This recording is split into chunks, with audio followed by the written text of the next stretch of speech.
Hi friends, நேற்று இந்த கோழி அடை உட்காந்துருந்துச்சுங்க. ஒரு 12 முட்டை எடுத்து வச்சுருந்தேன். சரி, அதை இன்றைக்கி அடை வச்சிடலான்னு காலையில் வந்தோடனே அடை வச்சுட்டேங்க. ஆரம்பத்தில் ஒரு 20-30 உருப்படி வச்சுருந்தேங்க. இந்த டைமு நாய் நிறையா பிடிச்சிருச்சு. அதனால் அடை வைக்க வேண்டாம்னு நினச்சேங்க. சரி, இந்த ஒரு கோழி மட்டும் வைப்போம், கோழி சுத்தமாக இல்லாமல் ஆகிடுமாட்டிருக்குதுன்னு வச்சுருக்குறேங்க. மற்றதெல்லாம் ரெகுலராக பண்ணுற ஒர்க்குங்கிறனால அதை வீடியோ எடுக்கலைங்க. அப்புறம் இந்த தடவை இந்த மாட்டை கழுவி விட்டுலான்னு இருக்கிற மாடெல்லாம் கழுவி விட்டேங்க. அந்த செவலை கண்ணை தவிர மற்றதெல்லாம் கழுவி 3 உருப்படியும் கழுவி விட்டேங்க. எப்படியோ மாதத்துக்கு 2 டைமாவது கழுவி விட்ருவேங்க. ஆனால் இந்த ஒரு 2 மாதமாக முடியல. ஏதோ ஒரு வேலை இருந்துக்கிட்டே இருந்துச்சு. சரி, இப்போ தான் டைம் இருந்துச்சுன்னு எல்லாம் அந்த வேலையை முடித்தேங்க.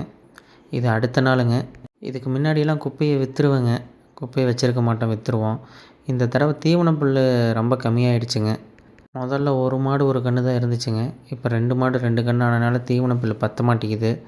அதனால் நம்ம காட்டுக்கே எடுத்து போட்டு தீவன புல்லை போட்டுடலான்னு ஆளுங்களை வர சொல்லியிருந்தேங்க. இது நம்ம கடைசி வயலில் கொட்ட சொல்லியாச்சுங்க. 3 லோடுமே 2 வயலுக்கு கரெக்டாக போச்சுங்க.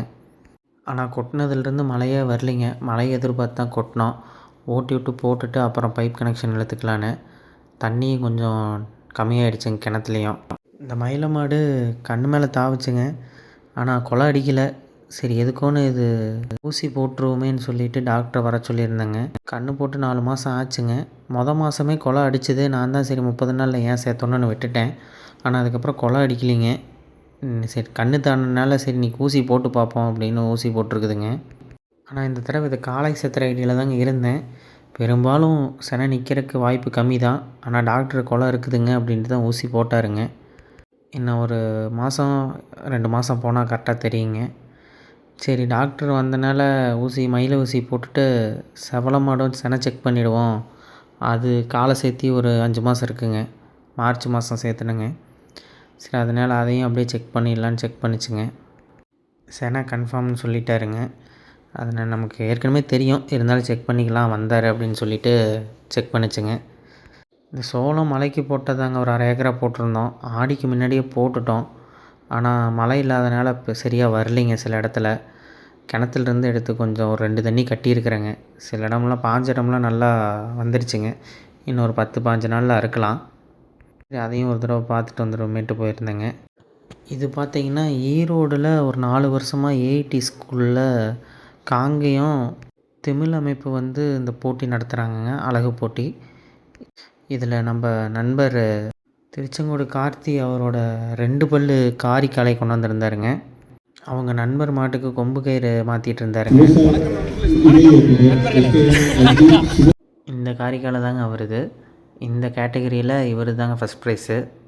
ப்ரைஸுக்காக இல்லைங்க, அவருக்கு அதில் அவ்வளோ ஆர்வங்க. இங்கே வந்திருக்கவங்க எல்லாத்துக்குமே அப்படி தாங்க. இந்த பின்னாடி இருக்கிற அந்த செவலக்காலை பார்த்தீங்கன்னா நிற்கவே இல்லைங்க, அடங்கவே இல்லை. அது ஒரு 4 கயிறு போட்டு பிடிச்சாங்க. அப்படி இருந்து 2 பேர்த்த இழுத்து புண்ணு பண்ணி விட்டுருச்சுங்க. அதோட மூக்கும் பார்த்தீங்கன்னா ரத்தம் ஒழுகுதுங்க. பிடிச்சிட்டு வந்தவங்களுக்கு தெரியும் இது சிரமம்னு. ஆனால் அந்த ஆர்வத்துக்காகவே அதை பிடிச்சிட்டு வந்திருக்கிறாங்க. அதே மாதிரி பக்கத்தில் இருக்கிறவங்க மாட்டு வண்டி பூட்டி வரதுங்க. இது மாதிரி அந்த மாட்டு மேலே இருக்கிற ஆர்வம் இருக்கிறவங்க பெரும்பாலும் இங்கே வருவாங்கங்க. அந்த சின்ன பையன் பாருங்கள், அந்த மாட்டு வண்டியில் இந்த வயசுலேயே அந்த ஆர்வம் இருக்கிறது ரொம்ப நல்லதுங்க. இந்த மாட்டை குதிரை வண்டியில் கொண்டாந்துருக்குறாங்க. உள்ளே 2 மாடு இருந்துச்சுன்னு நினைக்கிறேங்க, சரியாக தெரியல. இந்த பக்கம் ஒரு மாடு, அந்த பக்கம் ஒரு மாடு இருந்துச்சுங்க. இதுக்கெல்லாம் செலவு என்ன ஆகுதுன்னு யோசிச்சு பாருங்கள். எனக்கு தெரிஞ்சு ஒரு 120 to 150 மாடு கண்டிப்பாக வந்திருக்குங்க. ஒரு ஆர்வத்தில் எத்தனை பேர் வந்திருக்காங்க பாருங்கள். அதே மாதிரி இதை நடத்துகிறதும் கொஞ்சம் சிரமந்தாங்க. ஏன்னா ஒவ்வொருத்தருக்கும் ஒவ்வொரு ஐடியா இருக்குங்க. அதை தாண்டி தான் அதை நடத்துகிறாங்க. அவங்களுக்கும் வாழ்த்துக்களுங்க. நான் ஒரு 3 மணி நேரம் இருந்தேங்க. அப்புறம் மதியத்துக்கு மேலே கிளம்பிட்டேங்க. கார்த்தி அவர்கிட்ட காலையில் தாங்க பேசினேன். நைட்டு 11:30 ஆகிடுச்சுன்னு நெருங்க முடிகிறதுக்கு. சரிங்க, அவ்வளோதான் இந்த வீடியோ. அடுத்த வீடியோவில் பார்ப்போங்க.